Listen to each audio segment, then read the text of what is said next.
El día de hoy tenemos muchos anuncios, mucha información. Vamos a iniciar primero con una comunicación a distancia con Laura Velázquez, que está en Los Ángeles, California, para informarles del trabajo que están haciendo los combatientes forestales y el equipo de protección civil y la Sedena, los miembros de la Sedena del plan de N3C, una comunicación breve. Después tenemos muy buenas noticias. Está con nosotros el equipo de Amazon. Los va a presentar Marcelo Ebrard, secretario de Economía, pero está el CEO de Infraestructura Global de Amazon, está el CEO para América Latina de Amazon, CEO de Política Pública para las Américas y para México. Es el equipo completo que anuncia una inversión muy importante para nuestro país. Terminamos con esa información, ellos se van a retirar y después viene una información muy importante del plan del ISSSTE, que nos lo va a dar Martí Batres. Bueno, empezamos con la comunicación con Laura. Muy buenos días, Laura. ¿Qué tal, Presidenta? Muy buenos días, me da mucho gusto saludarla. Muchas gracias, Presidenta, por esta importante instrucción que usted nos ha dado a una delegación mexicana para estar en California, en los Estados Unidos, en apoyo al combate de los incendios en California. Me permito presentar a usted, Presidenta, y al pueblo de México un breve informe de las tareas que hemos realizado en estos días. Los incendios forestales en el sur de California comenzaron el 7 de enero de 2025, cerca de la localidad de Palisades en Los Ángeles. Fueron el resultado de una combinación de factores climáticos extremos y condiciones ambientales adversas. Durante los días previos, la región experimentó una intensa ola de calor acompañada de vientos fuertes, lo que creó un ambiente propenso para la propagación rápida de las llamas. Esta es la información que nos han dado en el gobierno de California. Al momento se ha emitido una alerta roja derivada del pronóstico de vientos fuertes, entre 80 a 110 kilómetros por hora hasta el día miércoles y una humedad muy baja en gran parte del sur de California, desde San Luis Obispo hasta San Diego. Estas condiciones podrían incrementar el riesgo de una rápida propagación del fuego. Asimismo, con información del gobierno de California, hay 3 puntos en donde están ubicados los incendios. El más grande, que está ubicado en Palisades, con una afectación superior a los 9,596 hectáreas, con un control apenas del 14%. En Eaton, con una afectación de 5,703 hectáreas, un control del 33%. En Kurtz, con una afectación de 323 hectáreas, con un control del 95%. La siguiente lámina, por favor. Las afectaciones por estos 3 eventos relevantes, hay una suma total de 15,632 hectáreas afectadas, y con el reporte que nos entrega el gobierno de California, 3,644 daños en la infraestructura hidráulica y de energía, así como en vivienda. Asimismo, informamos a ustedes que se han evacuado más de 70,000 personas. Los recursos del gobierno de los Estados Unidos de América son de 15,000 elementos, 1,460 camiones de bomberos, 80 aeronaves, 170 pipas y 175 maquinaria pesada. Paso a ustedes a informar que el pasado 11 de enero, por instrucciones de la Presidenta de México, en la que sigue, por favor, la lámina siguiente. El pasado 11 de enero, por instrucciones de la Presidenta de México, la doctora Claudia Sheinbaum, 2 aeronaves de la Fuerza Aérea Mexicana despegaron de la base aérea de Santa Lucía rumbo a Los Ángeles, California, con una delegación del Gobierno de México integrada por la Defensa, la CONAFOR, la Coordinación Nacional de Protección Civil y la Secretaría de Relaciones Exteriores, a fin de apoyar en las acciones de respuesta ante los incendios forestales a través de una fuerza de tarea de 72 elementos especializados. Somos la primera delegación internacional, Presidenta, en sumarse a las labores de respuesta para el combate de los incendios en California. Asimismo, ese mismo sábado, la que sigue, por favor, el sábado 11 de enero, la delegación mexicana arribó al Aeropuerto Internacional de Los Ángeles, fue recibida por el gobernador de California, Gavin Newsom, quien agradeció el apoyo del Gobierno de México y de su presidenta, la doctora Claudia Sheinbaum, en la atención de los incendios. Se contó con la participación de representantes del Departamento de Silvicultura y Protección contra Incendios del Gobierno de California, asimismo con la presencia de los cónsules de México en Los Ángeles y Sacramento, California. La que sigue, por favor. Ese mismo sábado, Presidenta, nos trasladamos al centro logístico instalado en Beaumont, California. Este está completamente equipado, donde dan todos los suministros esenciales para brindar el apoyo al personal que atiende la emergencia. Al día siguiente, el domingo 12 de enero, la Delegación Mexicana de Combatientes del Fuego y especialistas en protección civil nos reportamos preparados para el puesto de comando de incidentes, donde el gobierno de California complementó el equipamiento para el combate terrestre del equipo mexicano. La que sigue, por favor. El mismo domingo, 12 de enero, hubo una sesión informativa dirigida por el personal técnico del Departamento contra Incendios del gobierno de California, en donde se pudo dar un protocolo. Esto forma parte del protocolo de coordinación binacional y tuvo como objetivo optimizar las estrategias conjuntas en el combate de incendios. Ahí se pudieron compartir experiencias por ambos países y poder enfrentar estos incendios aquí en California de manera conjunta, en unidad y respeto. Asimismo, nos trasladamos al área de monitoreo y de supervisión, donde se coordina el despliegue de recursos aéreos y terrestres con el objetivo de conocer los protocolos de operación. La que sigue, por favor. El día lunes, el día de ayer, lunes 13 de enero, la delegación mexicana arribó al puesto de comando integrándose a la estructura operativa para apoyar las acciones de respuesta de la evaluación de las capacidades del equipo mexicano, en donde se asignaron las siguientes operaciones. La Comisión Nacional Forestal para realizar las tareas de manejo del fuego y la Secretaría de la Defensa Nacional para llevar a cabo labores de búsqueda y rescate. La que sigue, por favor. Este es un mapa en donde presentamos a ustedes en dónde están ubicados nuestros compañeros especialistas de la CONAFOR y de la SEDENA. CONAFOR evidentemente participa en las labores de respuesta en el combate de los incendios forestales, contribuyendo a la protección de las comunidades, del ecosistema y de los recursos naturales del estado de California. La defensa, reforzando las labores de búsqueda y rescate en las zonas de difícil acceso y contribuyendo a la localización y extracción de personas afectadas por los incendios. La Coordinación Nacional de Protección Civil, coordinando todas las acciones de respuesta de la delegación mexicana con el propósito de colaborar en las labores de mitigación de los incendios forestales en conjunto con las autoridades locales. Por último, Presidenta, la que sigue, por favor, informa usted que el Batallón de Atención de Emergencias de la Defensa está contribuyendo con el Departamento contra Incendios del Gobierno de California de una manera coordinada con tareas específicas. El día de hoy, Presidenta, se prevé un despliegue para realizar labores de búsqueda y rescate en la infraestructura y viviendas afectadas. Asimismo, las brigadas, la que sigue, por favor, esta última lámina, las brigadas de la CONAFOR que están avanzando en la construcción, en la ampliación de brechas cortafuego. Esto se hacen con motosierras, con herramienta manual y asimismo haciendo la apertura de nuevas brechas.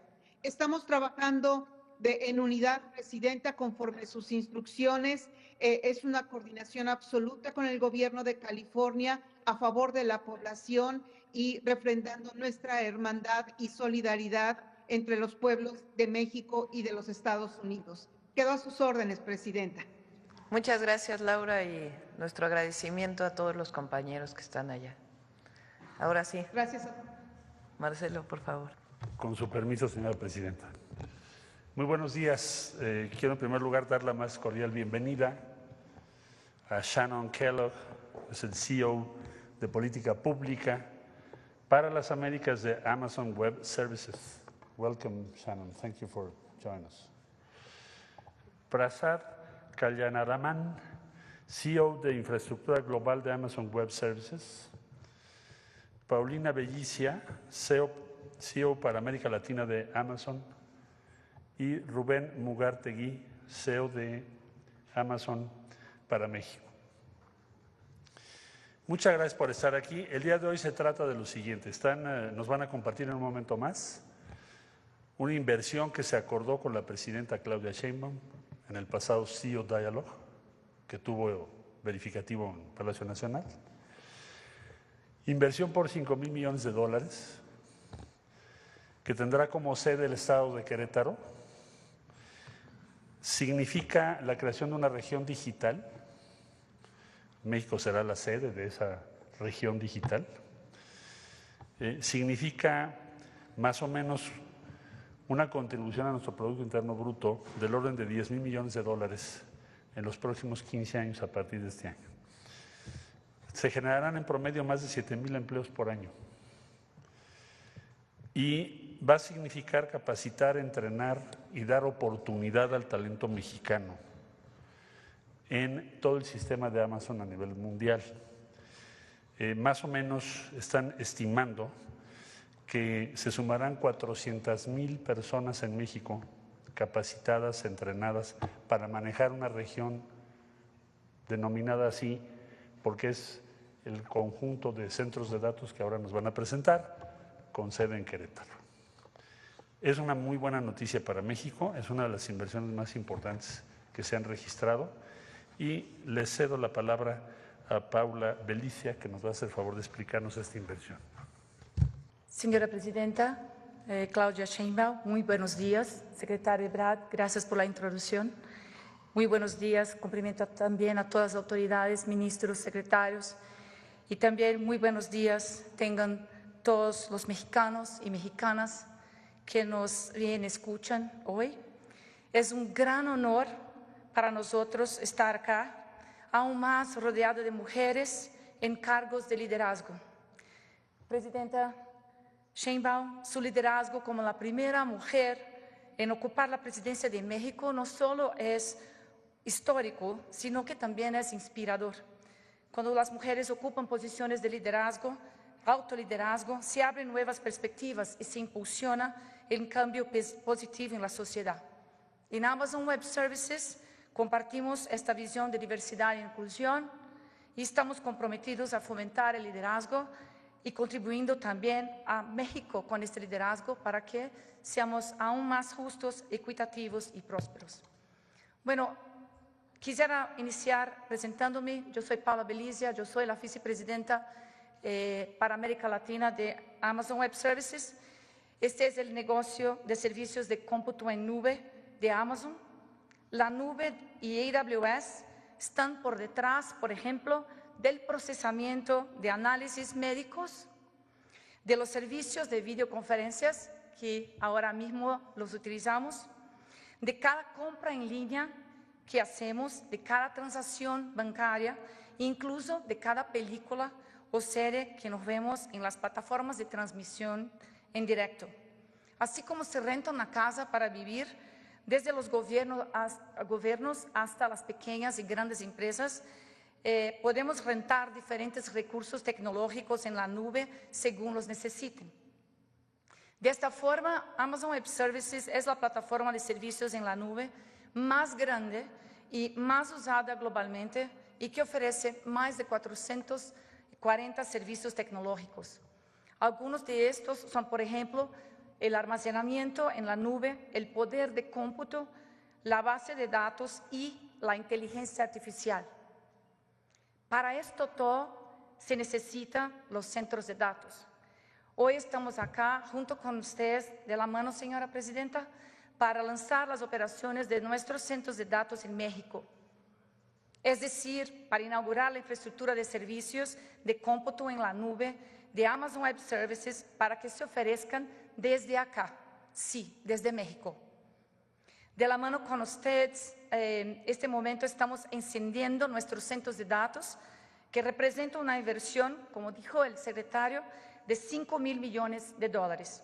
Señora presidenta, llegamos a México para quedarnos, porque esta inversión es mucho más que la construcción de centros de datos de vanguardia. Se trata de una apuesta decisiva y sostenida por el crecimiento socioeconómico y el futuro digital de este gran país y de todos los mexicanos. Ahora, sería natural que surja la pregunta, ¿cómo puede el lanzamiento de una región de Amazon Web Services contribuir de manera tangible a mejorar un país tan diverso, tan complejo y tan grande como México? La respuesta, presidenta Sheinbaum, va mucho más allá de la infraestructura tecnológica. Nuestra visión, como comentaba el secretario, es de que seamos en México un catalizador del progreso nacional, porque tendrá muchos beneficios, que los quiero mencionar solamente dos. El primero, estimamos que en los próximos 15 años nuestra inversión contribuirá con más de $10,000 millones en el Producto Interno Bruto de México y dará un promedio anual de 7,000 empleos altamente calificados y de tiempo completo. Por ejemplo, una manera de acelerar el impacto en la economía mexicana es la adopción de la inteligencia artificial y sabemos que esto es central para el gobierno de la presidenta Claudia Sheinbaum. Un estudio reciente apunta que la adopción de inteligencia artificial habilitada por la nube contribuirá con más de $19,000 millones a la economía del país hasta 2030. Se estima que las ganancias de productividad por la IA generarán los $900 por trabajador, también hasta 2030. El segundo beneficio, nuestras inversiones vienen acompañadas de nuestro esfuerzo y compromiso de continuar formando a la siguiente generación de talento mexicano digital. Desde 2017, Amazon Web Services ha capacitado a más de 500,000 mexicanos en las habilidades de la nube y tenemos el firme propósito de formar a 200,000 mexicanos más hasta el final del próximo año. Recientemente concluimos a la capacitación de 138,000 mexicanos a través del programa Impulsando Talento a la Nube. Esto no solo creará oportunidad de empleo, sino que también empoderará la próxima generación de innovadores mexicanos. Y esto queremos verlo. Nuestra visión de formación de talentos mexicanos se centra en colaborar con instituciones educativas del país que tienen presencia verdaderamente nacional, llegando así a todos los rincones de México. En este sentido, hemos priorizado alianzas estratégicas con instituciones como el CONALEP y el Sistema del Tecnológico Nacional de México. Nuestro compromiso es democratizar el conocimiento, las habilidades y el acceso a tecnologías de vanguardia como la computación en nube y la inteligencia artificial. El impacto social de la inversión de Amazon Web Services en México será profundo. A través de nuestro programa AWS in Communities, hemos apoyado a 32 iniciativas lideradas por las propias comunidades, cada una diseñada para abordar necesidades locales específicas y fomentar el desarrollo de las comunidades locales. Señora presidenta, la inversión de Amazon Web Services por más de $5,000 millones en nuestra región es una suma de esfuerzos que demuestran nuestro compromiso holístico con México. Buscamos ser catalizadores de un cambio positivo, contribuyendo a un futuro donde la tecnología, la sustentabilidad y el desarrollo converjan para crear un México que al tiempo se puede ser más equitativo, pero también puede, sin duda alguna, ser más innovador y competitivo a nivel mundial. Nuestra infraestructura de cómputo en la nube contribuirá a que México se posicione con un nodo digital en las Américas y un líder en la América Latina. Sentará las bases para modernizar y digitar a los gobiernos, a las micro, pequeñas, medianas y también a las grandes empresas, a reducir costos, a mejorar la eficiencia. Y todas estas organizaciones hoy pueden contar con la tecnología de punta más segura y más confiable para desarrollar sus soluciones aquí, en y desde México. Todo esto solo es posible porque estamos impulsados por un compromiso y un propósito, y el compromiso de AWS tiene raíces profundas aquí en México, en nuestro equipo de talento mexicano que conoce e entiende como nadie no solo las necesidades, sino el enorme potencial del país. Sí, el propósito y el compromiso cambian vidas. A partir de hoy, Amazon Web Services lo está haciendo con mexicanos, para los mexicanos y desde México para el mundo. Muchas gracias.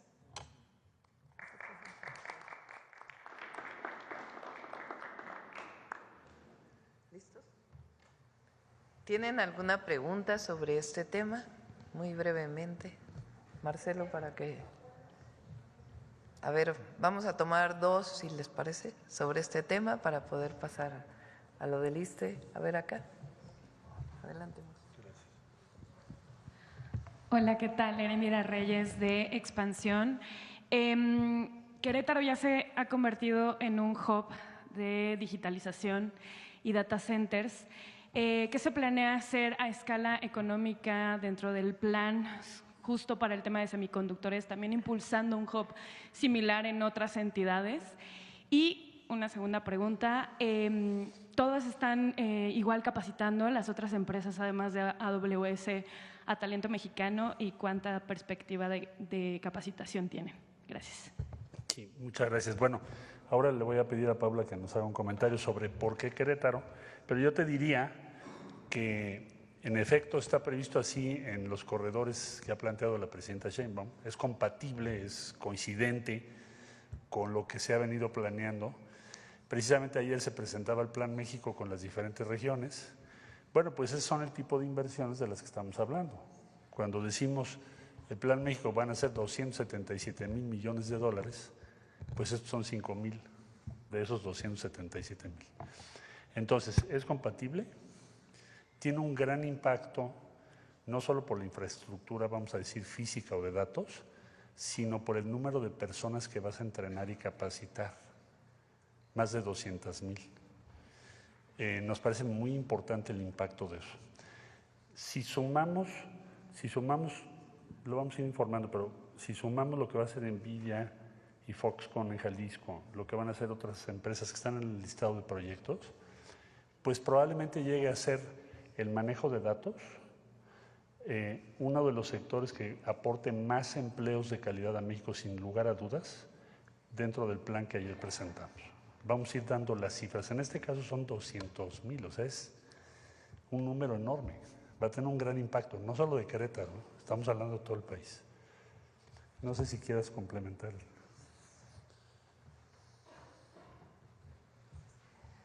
Gracias por la pregunta. Sí, Querétaro no es una decisión puramente técnica.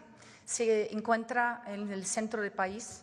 También hay todos los recursos de logística, de acceso, aeropuertos, infraestructura y también de talentos. Entonces, para nosotros fue una decisión por el equipo de nuestro líder de infraestructura global. Entonces, ahí estamos muy contentos con todo lo que ofrece.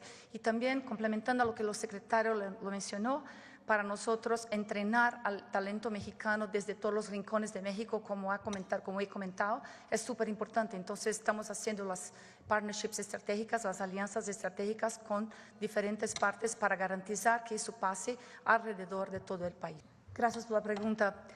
Nosotros estamos presentes en México hace algunos años, estamos acá como que 6 años, estamos muy comprometidos y por estarnos presentes en el país, estamos observando desde muy de cerca la calidad del talento, el potencial que hay de desarrollo tecnológico, el posicionamiento del país hacia todas las negociaciones globales.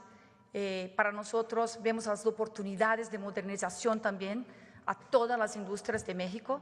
Existe acá una calidad de educación que nos ofrece una base para que esta inversión florezca y que traiga muy buenos resultados. Entonces, estamos ciertos de que al elegir México como una prioridad de inversiones, veremos impulsionar el país. Entonces, es por el talento, por la calidad de educación que nos vemos.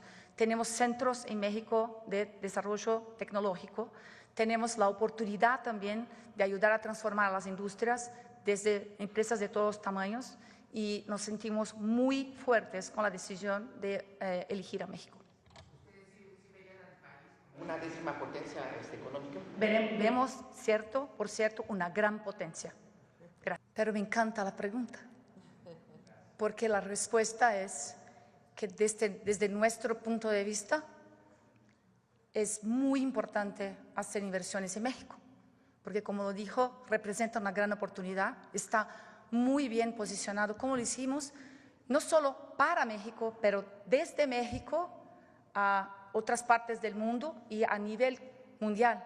México tiene las condiciones de ser competitivo en varias industrias, en varias partes del segmento de negocios y hacer las inversiones acá. Nosotros tenemos muy buenas expectativas y como lo dijo, nosotros estamos haciendo no por el corto plazo, pero por el largo plazo. Una inversión de esta magnitud traduce nuestra visión de futuro para México. Entonces, desde nuestro punto de vista, sí, hacer inversiones a México. Para dejar aquí, yo quiero personalmente agradecerle a Amazon el que vean a México como el lugar para poder desarrollar esta inversión.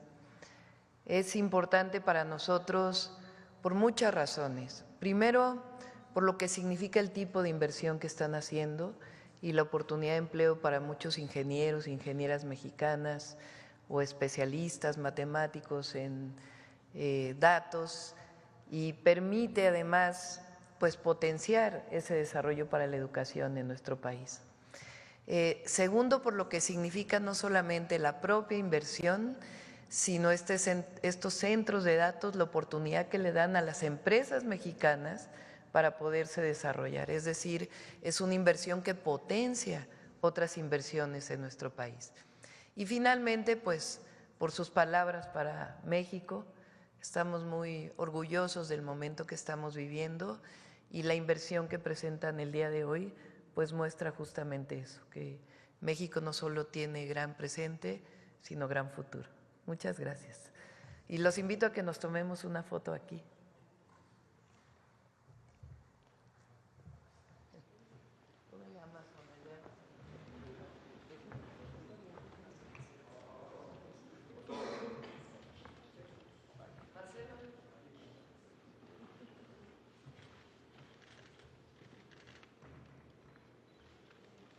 Bueno, pues muy buenas noticias para nuestro país. Es un compromiso con México y además, lo que siempre hemos dicho, hay confianza en nuestro país para invertir y el plan que presentamos ayer, pues es un plan de largo plazo, no solamente del sexenio, sino un plan de desarrollo equitativo, sustentable para México. Bueno, ahora vamos a hablar de salud. Vamos a presentar primero, David, ¿quieres o entra? Primero el secretario de Salud, después Clark muy rápidamente nos va a decir cómo va el avance de la compra de medicamentos y Martí va a hacer también una presentación muy, pero muy importante para todos los trabajadores y trabajadoras del Estado. Son varias reformas que nos va a plantear para el fortalecimiento del sistema de salud y también para la mejora del FOBISSSTE, que le he pedido a Martí que pueda coordinar también los trabajos relacionados con el FOBISSSTE. Entonces, muy rápidamente, David. Buenos días a todas y todos. Y en primer lugar, agradecerle a la presidenta pues la oportunidad de que el día de hoy presentemos avances en lo que tiene que ver con la compra y el ISSSTE, pero que haya ocurrido en el marco de esta presentación de la importancia que tienen los avances tecnológicos para el país. Yo quisiera nada más mencionar brevemente que la compra de medicamentos tiene dos vertientes distintas. Una que escucharán dentro de unos momentos de parte de nuestro subsecretario Eduardo Clark, tiene que ver con que hay que diferenciar dos compras distintas. Una que es la compra complementaria de medicamentos que ocurre a fin de año y la cual empieza ya a estar siendo distribuida. Por ejemplo, la dapaglifosina para diabetes está ya siendo distribuida en todo el país. Y la otra que tiene que ver con la compra bianual. Y quisiera resaltar el concepto de bianual porque eso nos va a permitir de tal manera que podamos, que en el caso de que haga falta un medicamento, se pueda comprar en forma anticipada o en caso de que haya un exceso se pueda hacer un ajuste a los medicamentos. El otro punto que quisiera resaltar es el diálogo que se ha establecido con la industria farmacéutica, que ha permitido también ir avanzando en lo que tiene que ver en cómo hacer mucho más óptimo el proceso de la compra de medicamentos. Entonces, los dejo con eso para pedirle a nuestro subsecretario que presente el estado que llevamos en la compra y posteriormente escucharemos, como dijo la presidenta, a Martín Batres mostrándonos los avances tan importantes que tiene el ISSSTE. Muchas gracias. Con su permiso, Presidenta, buenos días a todos. Es un gusto poder acompañarlos y platicarles de manera muy breve cómo va el proceso de la compra consolidada de medicamentos e insumos para la salud para este año 2025 y para el año 2026. ¿Se me dan la siguiente, por favor? Nada más para recordar, esta compra consolidada involucra la participación de 26 instituciones del Estado mexicano, que incluyen el IMSS, el ISSSTE, el IMSS Bienestar, los Institutos Nacionales de Salud, los Hospitales Nacionales de Referencia, la Secretaría de Marina y los Servicios de Salud de Pemex. Siguiente. En términos generales, cuando iniciamos el proceso de evaluación de la demanda, es decir, las necesidades del sector, entre todas las instituciones que les mencionaba, se identificó la necesidad de adquirir 4.982 millones de piezas. Esto a un precio histórico similar o relativamente en términos de 368,000 millones de pesos. Derivado de los procesos de licitación más los procesos de negociación de las claves de fuente única y patente de los medicamentos de más alto costo, hemos tenido ofertas para el 97.6% de las piezas solicitadas por el sector, es decir, prácticamente la totalidad de lo que está demandando el sector. En términos de procedimiento, así es como vamos.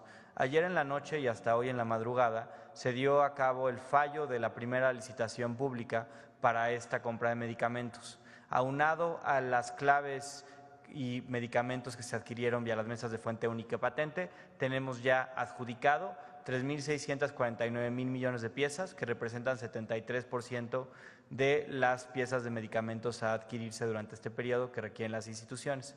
Pero adicionalmente tenemos 1.218 piezas, que son el 24.4%, en donde tenemos oferta, es decir, hay un proveedor o más de un proveedor que quiere proveerlas, que tiene capacidad de hacerlo, que en la licitación le faltó hacer alguna corrección documental o técnica. Es decir, tenemos la capacidad y estaremos adjudicándolas en los siguientes días, pero lo importante es decir, tenemos oferta para el 97.6% de las piezas solicitadas de manera conjunta por todas las instituciones. Es importante mencionar que esta compra incluye también la distribución directa a almacenes estatales y a hospitales directamente por parte de las empresas farmacéuticas. En términos globales, lo que ya está adjudicado representa hasta ahora una compra de 213,000 millones de pesos, que comparado a lo que hubiera costado a los mismos precios unitarios de años previos, es un ahorro de más de 30,000 millones de pesos que podemos utilizar para el mismo sector. Eso nos llevaría a una necesidad todavía de encontrar proveeduría y les daremos las estrategias para el 3.2% de las piezas, 162 millones de piezas que detallaré adelante. Siguiente. ¿Qué podemos esperar en términos de la entrega de estas piezas? Recuerden, y como mencionaba el secretario, el proceso de compra de medicamentos se divide en dos grandes procesos: la compra complementaria que se hizo a finales del año de 2024 y la compra bianual para garantizar el abasto en los siguientes 2 años. De este segundo ejercicio de la compra bianual, todo esto que se está fallando hoy en la madrugada en los proveedores que recibirán notificación el día de hoy, tienen 14 días, de acuerdo a lo que marca la ley de adquisiciones, para formalizar los contratos. Es decir, los contratos quedarán formalizados entre el 14 de enero y el 28 de enero. A partir de eso vamos a dividir los medicamentos en dos: medicamentos que tengan urgencia de entrega, que se pueden empezar a solicitar desde el 28 de enero y estamos contemplando entregas a partir del 12 de febrero en la mayor parte de los estados para los medicamentos que sean considerados de urgencia. Medicamentos restantes o otro tipo de materiales como material de curación, dispositivos médicos y reactivos que están incluidos en esta compra, que entren sin ningún tipo de urgencia en este momento, se van a empezar a solicitar, como quedó en el anexo técnico de la compra, a partir del 1 de marzo, para estar llegando a cada uno de los estados y hospitales a partir del 15 de marzo en promedio, aunque pueden entregarse más rápido. Es el tiempo máximo estos 15 días. Siguiente. Así es como se ve el proceso que llevamos a cabo en la licitación que se falló ayer en la tarde. Falló, me refiero evidentemente que hubo un fallo, es decir, una asignación de proveedores. Le empezamos el 13 de enero, el día de ayer, con el fallo de la licitación. Hoy se publica en Compranet durante el transcurso de la mañana el dictamen técnico de cada oferta que requiera correcciones. Esto es para las 1.200 millones de piezas que requerimos hacer una corrección. Es decir, para las piezas que todavía tenemos que completar el proceso administrativo, que representa el 24%, hoy se publica el dictamen de para cada una de esas propuestas que hicieron, qué documento les faltó. En muchos casos son temas que se pueden solventar muy rápidamente. Vamos a dar una ventana de 7 días, de aquí al 20 de enero, para solventar documentación técnica y la propuesta técnica anexa. Van a poder estas empresas cargar sus propuestas en una plataforma digital a partir del 21 de enero y de esta manera nuestro objetivo es evaluarlas entre el 21 al 26 de enero y adjudicarlas entre el 27 a 29 de enero, esto para las piezas que todavía falta adjudicar, pero que ya tenemos una oferta solvente en términos de una proveeduría potencial. Siguiente. ¿Qué estrategias tenemos y queremos compartir con ustedes para las claves en las cuales no recibimos propuesta, este 3.2% de las piezas? En primer lugar, estamos haciendo con las instituciones toda esta semana, como límite tenemos al 19 de enero, una compactación de insumos. ¿A qué me refiero por esto? Aquí les pongo un ejemplo. Muchas veces tenemos insumos, presentaciones que tienen oferta y presentaciones más pequeñas que pueden ser perfectamente sustituibles de las que no hubo oferta. Por ejemplo, aquí les pongo un caso. La sitagliptina, que es un medicamento antidiabético, se pidieron entre todas las instituciones para 2 años 1.300 unidades de sitagliptina de 100 miligramos en envase de 14 comprimidos. Ahí no tuvimos una propuesta en la licitación. ¿Por qué? Porque es una clave de muy pequeño volumen. Sin embargo, para otra clave, la sitagliptina de 28 comprimidos, es decir, lo mismo, pero un bote de 28 en vez de 14, estamos fallando hoy, tuvimos una adjudicación para 9 millones de piezas, es decir, estas claves son relativamente compactables, así como esta hay bastantes de ellas que podemos hacer. En segundo lugar, estamos haciendo también esta semana con las instituciones una compactación terapéutica, es decir, medicamentos que son exactamente iguales que podemos compactar, una cosa que sirve para lo mismo. En tercer lugar, hay un número importante de piezas, de medicamentos, de insumos, de medicamentos, de material de curación que las instituciones piden en muy bajo volumen. Estamos hablando de pedir en 2 años menos de 5,000 piezas. En este caso, lo que hemos hablado con la mayor parte de las cámaras de la industria farmacéutica es que cuando son muy pocas piezas, el esquema de entrega directa en los estados no es necesariamente conveniente para muchos proveedores. En este caso, que tenemos ya identificada la proveeduría, estaremos haciendo invitaciones restringidas a cuando menos 3 para poder comprar estos insumos, pero con entrega a nuestro Centro Nacional de Distribución aquí en el centro del país, en Huehuetoca. Y a partir de esto que no podamos, y si todavía existen claves pendientes, estaremos haciendo una segunda vuelta de una licitación pública para esas claves pendientes, todo manteniendo las fechas de entrega a partir del 1 de marzo. Es importante mencionar que siempre ha ocurrido esto en las compras consolidadas en los últimos años, en la administración pasada y previamente, que es decir, más de una ronda de licitación, para encontrar insumos que tal vez no obtuvieron una propuesta en la primera ronda. Pero sí quisiera enfatizar que en esta primera etapa, en esta primera ronda que iniciamos en octubre y que estamos concluyendo el día de hoy, tenemos propuesta para más del 97% de las piezas que está solicitando de manera integral el sector. Siguiente. Y finalmente, quiero también poder informarles sobre el estatus de la compra complementaria que se ejecutó en diciembre. Son los insumos que las instituciones nos pidieron con mayor apremio temporal. En este proceso de diciembre contratamos 244 millones de piezas de medicamentos, material de curación, reactivos y dispositivos médicos, distribuidos en más o menos 1.600 claves de medicamentos e insumos para la salud. Se hizo la adjudicación el 28 de diciembre, fue la más tardía, entre el 28 y el 30 de diciembre, perdón. Se están formalizando los contratos desde ese día y esperamos concluir todos los contratos antes del 17 de enero. Se empezaron a pedir órdenes de suministro de parte de las instituciones a los proveedores desde el 28 de diciembre y continúan durante esta semana.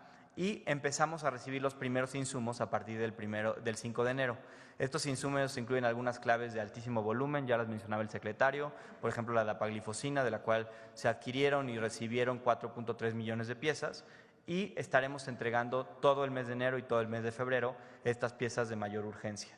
Además, hay todavía un número de claves que posterior a esta compra siguen siendo de urgencia más inmediata, y estas serán adjudicadas y compradas, ya tenemos proveeduría para ellas en esta fase 5 de la compra complementaria este 17 de enero.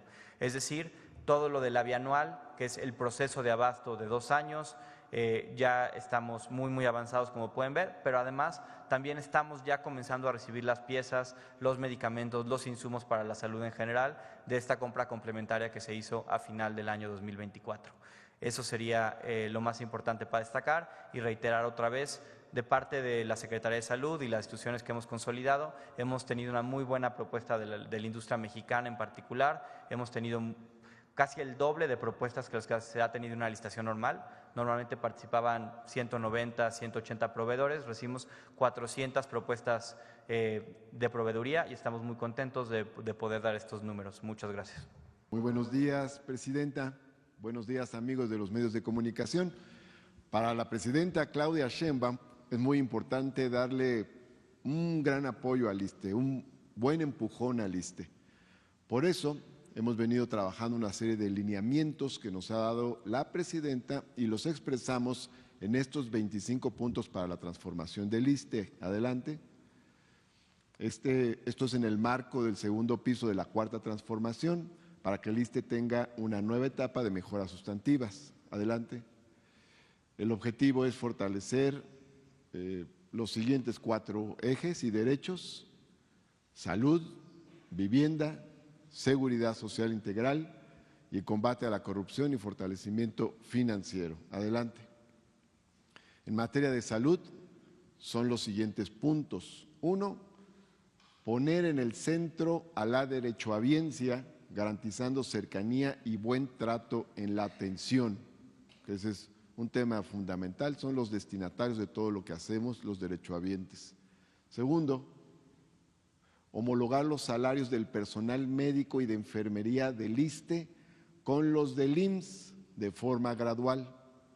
Tercero, aumentar la plantilla de personal médico, de enfermería y de especialistas de diversas especialidades. 4, implementar en el ISSSTE el programa La Clínica es Nuestra, que ya tuvo mucho éxito en las clínicas del IMSS Bienestar, para dar mantenimiento y equipamiento con participación social. Adelante.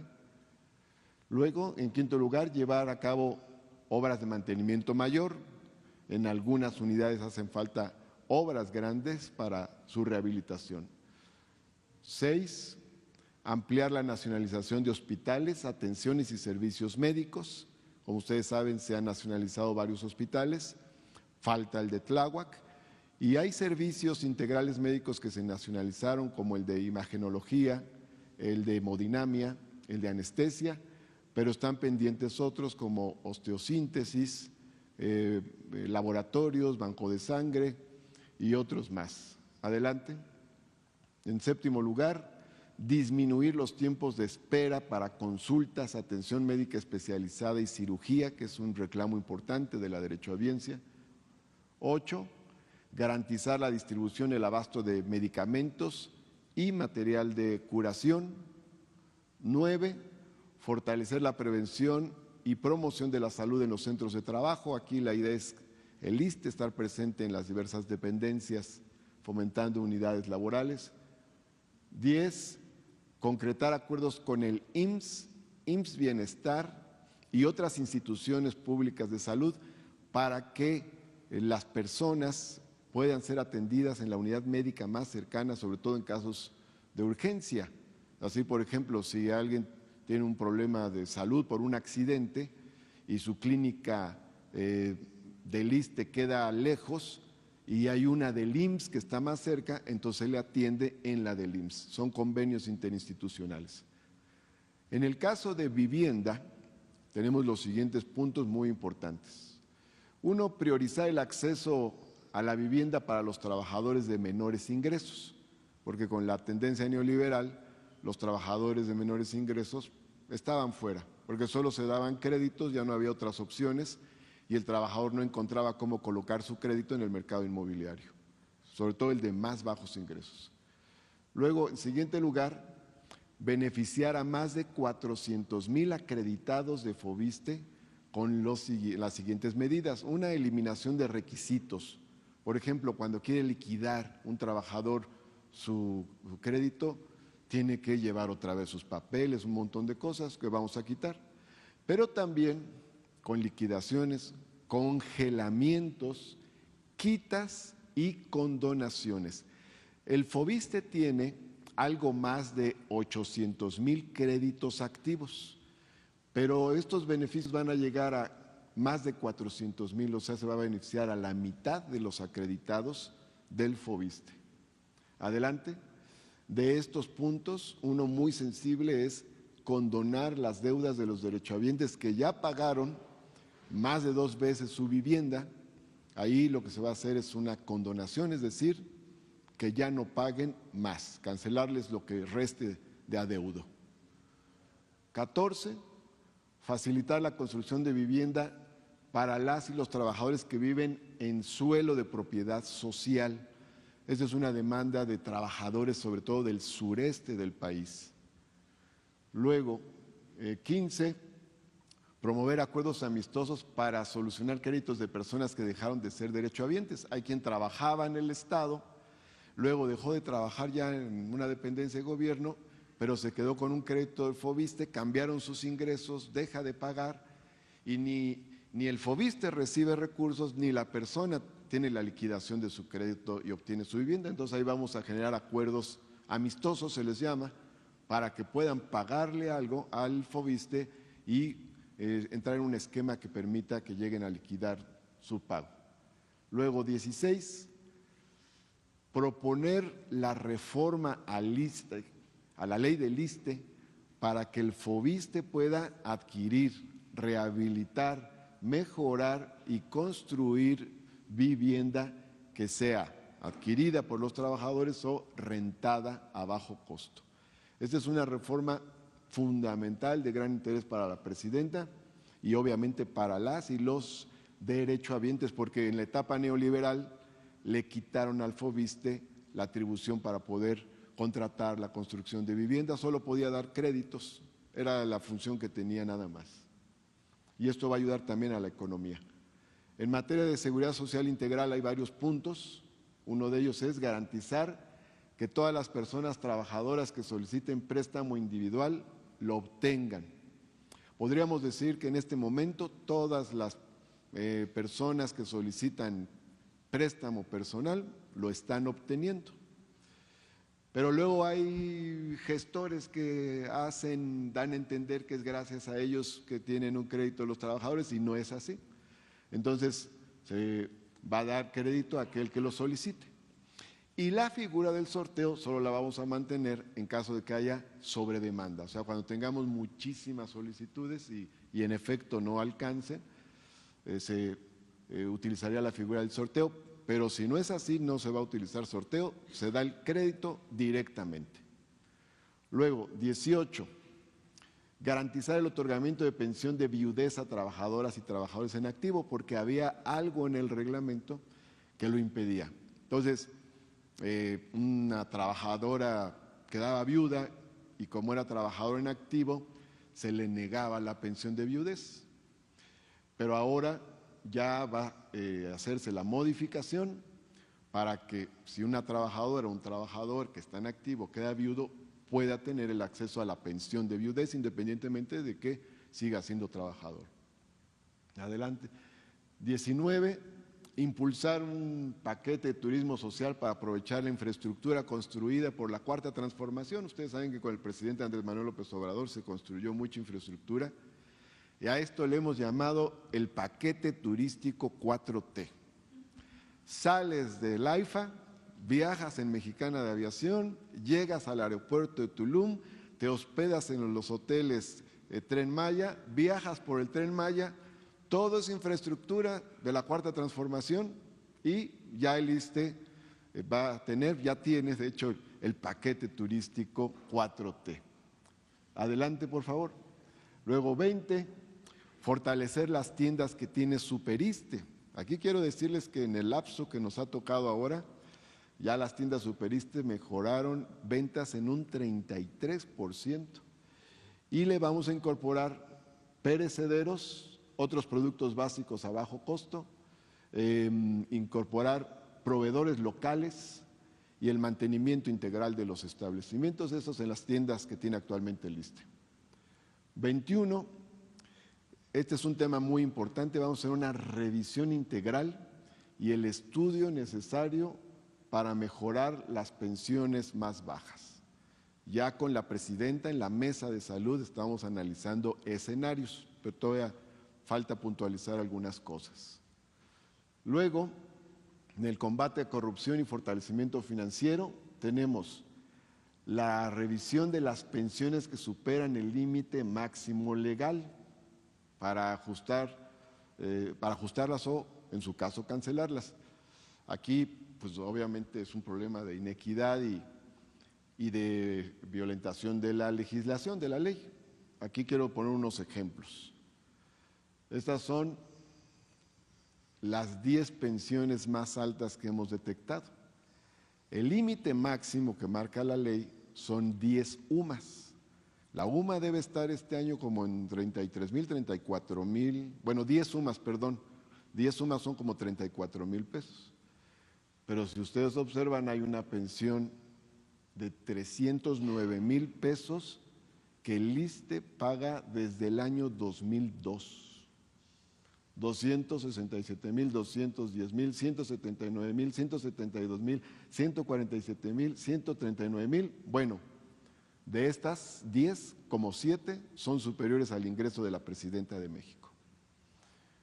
Y aquí, bueno, ponemos qué institución es la que otorgó. En varios casos de estos 10, 4 el ISSSTE otorgó estas pensiones directamente y en 6 casos fueron órganos del Poder Judicial.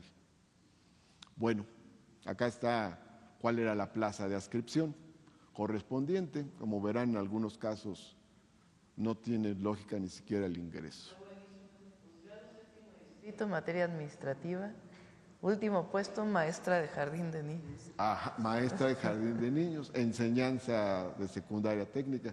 Pero acá hay otro caso, el secretario general de la Junta Federal de Conciliación y Arbitraje.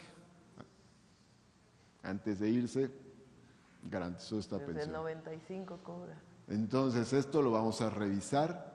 La ley del ISSSTE nos da facultades porque señala que en cualquier momento el ISSSTE puede revisar la legalidad de las pensiones y además ajustarlas o cancelarlas en su caso.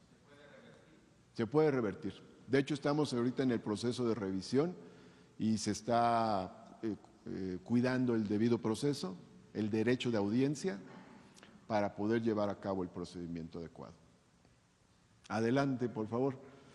Luego, 23, es recuperar espacios físicos del ISSSTE que indebidamente ocupan fundaciones privadas que lucran con el nombre de la institución.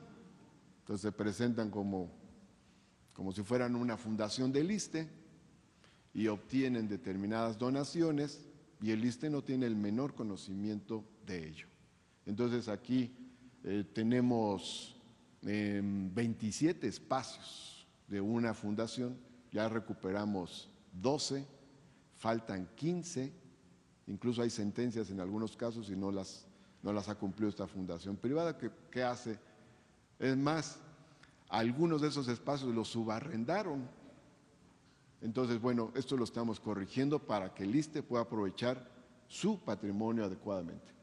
24, recuperar adeudos que diversas entidades y dependencias tienen con el ISSSTE y con el FOBISSSTE. Ya estamos en esa tarea, por ahí también podemos recuperar recursos. Y 25, que este es un tema fundamental, que tiene que ver con todo lo anterior. ¿Cómo resolvemos mucho de lo planteado? Bueno, impulsando una reforma a la ley del ISSSTE para el caso de los seguros de salud, para que las cuotas de los servidores públicos con más altos ingresos y las aportaciones correspondientes que tiene que dar las entidades federativas, las entidades y las dependencias, se calculen sobre el salario integrado. Aquí, como saben, hay salario base y salario integrado. Adelante quiero mostrar, el ISSSTE cuenta con poco más de 3 millones de afiliados en activo, el 9.7, menos del 10%, gana más de 10 UMAS y el 90.3% gana menos de 10 UMAS. Entonces, a este 9.7, en lugar de que se le cobren las cuotas sobre la base del salario base, sería sobre el salario integrado. En el resto, que es la gran mayoría, más del 90%, se seguiría haciendo sobre su salario base. Ahora, quiero decir, adelante por favor, que quien aportará más será el gobierno, porque estos son los seguros de salud, estos son los que el gobierno aporta, tiene dos aportaciones el gobierno, una de 7.375%, otra de 0.72%, que actualmente para todos se calculan sobre la base del salario base, y en el caso de ese 9.7% de servidores públicos se calcularía sobre el salario integrado. Y los servidores públicos de todos los niveles aportan el 3.375% de su ingreso. El 90% lo seguirá haciendo de su salario base y en el caso del 9.7% será sobre su salario integrado, o sea, los de más altos ingresos. Es una medida, como se dice, de progresividad. Quien más tiene, ayuda más. Pero finalmente es el gobierno el que va a aportar aquí varios miles de millones de pesos para la mejoría del ISSSTE. Adelante. Aquí quiero señalar que en la administración del presidente Andrés Manuel López Obrador se incorporaron 192 equipos, como hemos dicho aquí, de hemodinamia, anestesia, tomógrafos, mastógrafos, resonadores magnéticos, en fin, en 135 unidades médicas de 30 estados. También se construyeron, como saben, las clínicas hospitales de Los Cabos, en Baja California Sur, y de Palenque, en Chiapas. Adelante. Se iniciaron otras obras y ahorita comento, se concretó recientemente la nacionalización de los hospitales de Villahermosa, Tabasco, Tepic, Nayarit y Mérida, Yucatán, que comenzó en la administración pasada y se concretó ya en esta. Adelante. Y en este año se van a inaugurar y poner en operación 5 nuevos hospitales, el de Pachuca Hidalgo, Torreón, Coahuila, el de Tlajomulco, Jalisco, el de Tampico, Tamaulipas y Acapulco, Guerrero. Ahora bien,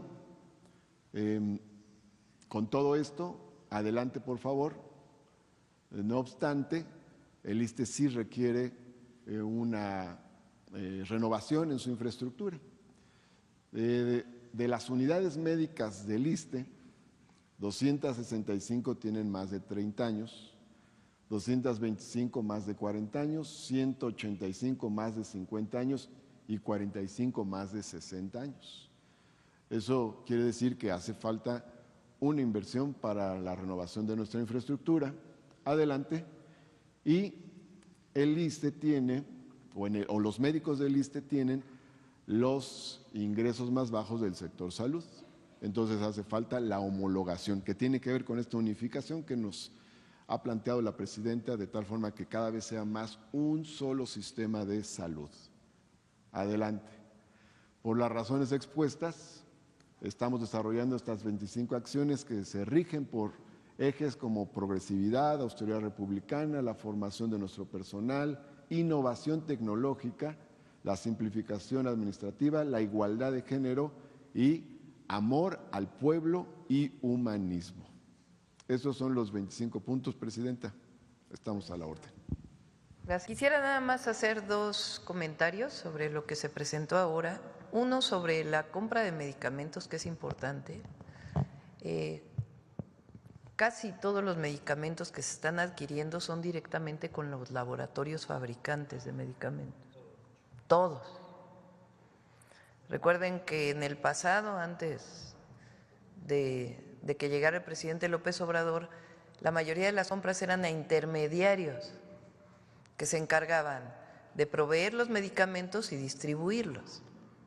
Eso se rompió en el sexenio pasado y ahora esta compra complementaria y bianual, es decir, que garantiza los medicamentos hasta el 2026, se hace directamente a los laboratorios y la distribución se hace ya sea con la contratación directa de la distribución o a través de los estados que nos están ayudando para la distribución de la última milla, que se llama, del almacén estatal directamente al centro de salud o el hospital, y el centro de almacenamiento y lo que se llamó la superfarmacia de Huehuetoca nos sigue funcionando y va a ser principalmente para la zona centro del país, que es para donde puede ayudar muchísimo más la distribución de medicamentos. Entonces ha sido un esfuerzo muy importante que ha hecho el secretario, el subsecretario de Salud, todas las entidades, para quitar a todos los intermediarios, que muchos de ellos ya sabemos quiénes son, que hasta televisoras tienen, y comprarlos directamente a los que fabrican los medicamentos. Ellos los ponen en lugares y ya se encarga de la distribución. Esto está permitiendo también un ahorro adicional al que ya se había conseguido. A todas las personas que llegan a su centro de salud y por alguna razón no hay un medicamento o al hospital, el objetivo es resolverlo en estos 2 meses. Con la compra complementaria que se hizo, que ya comienza a distribuirse, y con la nueva compra para los siguientes 2 años, de tal manera que estamos trabajando para que en el muy corto plazo pueda haber abasto de medicamentos en todos los centros de salud y en todos los hospitales, y también pues todo el material de curación que se requiere. Y sobre el tema del ISSSTE, que es muy importante, Martí planteaba, aquí salió en la conferencia, ¿se acuerdan de uno de ustedes, un reportero que me preguntó, tú fuiste, que por qué, por ejemplo, el salario de la presidenta, que se compone de un salario base y un salario complementario, en el caso del salario complementario no aportábamos al ISSSTE? Entonces el objetivo es que ahora ese salario complementario aporte al ISSSTE el porcentaje que tiene que ver exclusivamente con los servicios de salud. No impacta en todo lo demás que aportamos, en el FOBISSSTE, en la pensión, etcétera, en eso no impacta, solamente en los servicios de salud. Eso va a permitir que quienes ganamos más y somos trabajadores del Estado aportemos un porcentaje adicional de alrededor del 2.7% para poder ayudar al ISSSTE. Y el gobierno tiene que aportar el 8.3%. Es decir, si se consiguen 1,000 millones de pesos en términos generales por esta aportación el gobierno estará aportando alrededor de 6,000 millones de pesos adicionales, que ya tenemos los recursos. Una de las propuestas es que cuando se resuelvan los amparos, pues los fideicomisos de la Corte se vayan para mejorar pues el sistema de salud de los trabajadores del Estado, que es justamente donde van a atenderse la mayoría de los trabajadores del Poder Ejecutivo, del Poder Legislativo y del Poder Judicial. Entonces, esta es la propuesta y como ven, pues es una propuesta integral. En campaña mucha gente me dijo de lo que paga por Foviste, que ya pagaron y pagaron y pagaron y siguen aumentando las deudas, similar a lo que estaba ocurriendo en el Infonavit y todavía en una parte que vamos a corregir con la ley del Infonavit. Y Martí pues ha estado trabajando mucho, pues es una persona que conoce el servicio público, honesto, que ama a su pueblo y que es pues un servidor público de primera, pues justamente se fija ahí en eso que le duele a la gente. Entonces ya encontró la manera de que se puedan condonar muchas de las deudas de Foviste que ya fueron pagadas o como hicimos en el Infonavit, que se congelen, que se quiten, etcétera, etcétera, para ayudar a todos los trabajadores, que son alrededor de 400,000 que están en esta condición. Entonces, pues esta es la información, como ven, pues muy nutrida la mañanera del pueblo del día de hoy. Las investigaciones correspondientes sobre esos procesos. Cabe decir que todo el proceso de privatización que se dio en el neoliberalismo llegó hasta la médula del sector salud, en el caso del ISSSTE. En un hospital, pues afuera decía ISSSTE, pero adentro una empresa tenía el servicio de hemodinamia, otra el de la anestesia, otra el de los rayos X, y en realidad pues ya se estaba convirtiendo en un cascarón. Y con el presidente Andrés Manuel López Obrador empezó este proceso de nacionalización. Entonces, aparte del tema de las responsabilidades, pues hubo también una serie de modificaciones normativas y todo eso pues ahora se está corrigiendo para fortalecer lo público, que en este caso, en el caso de salud, es fundamental para garantizar un derecho, el derecho a la salud. Ahora, sobre el tema de las pensiones altas, hemos detectado aproximadamente 8,000 que pudieran estar por arriba de lo que marca la ley. Y hay un procedimiento que ya se anunció, salió publicado en el Diario Oficial de la Federación y se va a citar a cada uno, se le cita con sus papeles, su expediente para comprobar si hubo legalidad o no en la asignación de la pensión. Afortunadamente la ley del ISSSTE, como decía, nos da facultades para hacer la revisión correspondiente, analizar si se apega a la legalidad y en su caso determinar un ajuste o una cancelación. En muchos casos pues se ajustaría la pensión a lo que corresponde y en algunos otros se advirtiera una total ilegalidad, pues se cancelaría. Pero eso se va a hacer respetando el derecho de audiencia con el debido proceso. Lleva varios meses, no se va a tomar ninguna medida apresurada, ni se va a cometer ninguna injusticia, todo se va a analizar como marca la ley. Muchísimas gracias. Aquí pusimos unos casos para que se vean qué es lo que queremos resolver, porque como ven ustedes es una gran disparidad. Si la ley dice que la pensión máxima son 10 sumas y se cumple para el conjunto de los trabajadores, ¿por qué tenemos casos así? Que no debería haber. Seguramente ahí encontraremos otros que sí estén ajustados a lo que marca la ley, pero por eso se va a hacer el análisis correspondiente. Bueno, vamos a cerrar, son las 9:10. De hecho, nos estamos reuniendo a partir de hoy y toda la semana a distancia con los gobernadores que son parte del IMSS Bienestar, con las 23 gobernadores, para hacer una revisión general sobre el IMSS Bienestar. Hoy iniciamos con el noroeste, con la región noroeste. y empieza a las 9:30 la reunión. Entonces, los dejamos el día de hoy. De hecho, el fentanilo yo creo que lo dejamos para mañana. La siguiente serie. ¿Perdón? ¿Su investidura? No, pero no pasa nada, pues. O sea, no pasa nada. Estar ahí el embajador de México en Estados Unidos. No hay problema. Bueno, gracias a todos y a todas por hoy. Gracias.